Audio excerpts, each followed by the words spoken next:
Hi, I'm Steph, and this is my Oru Kayak Inlet. This is the back fairing. After I replaced the front fairing a few weeks ago, I realized that the back fairing was also broken. So I contacted customer service and they sent me a new one. And again, I don't know how it broke, but here is the replacement part, and I did this a few months ago, and I will say it's still holding strong. The repair came with a back fairing and 4 washers, nuts, and bolts. But the interesting thing is, after I took out all of the old washers, nuts, and bolts, there was actually 6 needed for this repair, but they only included 4, and also 4 of them are shorter than the other 2. I'm using a 7/16 inch socket and a Husky gimbal palm ratchet to get into this tight space. So I started by removing all the nuts and bolts. I used a mallet to help push out the bolts. This was all pretty straightforward, but the one part that was a little bit challenging to figure out was this middle section right here. I actually used a Phillips screwdriver to remove this section, and then I placed a spring clamp here to hold it together. With that removed, the back fairing is off. The back section was a little dirty, so I cleaned it up with some canned air and a microfiber cloth.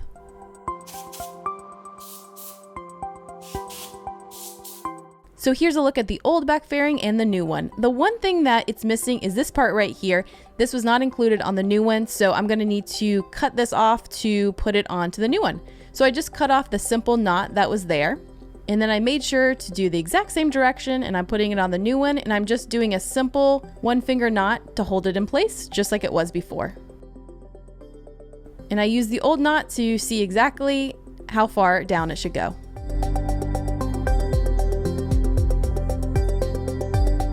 And that was pretty simple to do. Also, there's this one piece that was inside of the old back fairing, so I'm going to put that in place.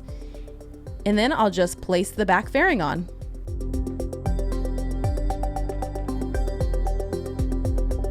I attached all the bolts and nuts first. The 2 longer bolts go right here on the back, and then the 4 shorter bolts go on the side.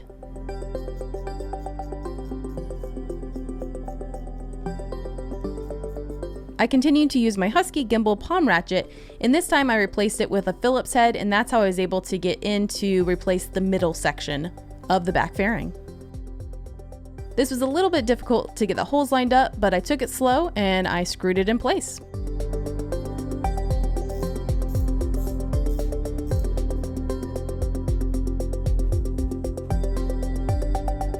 And it's done. It was pretty straightforward, although the bolts it came with didn't match up with the old bolts, so I pretty much used all of the old hardware. There was no instructions included with how to do this, but I did figure it out, and hopefully this video is helpful if you need to do this repair. All right, thanks for joining and have a great day.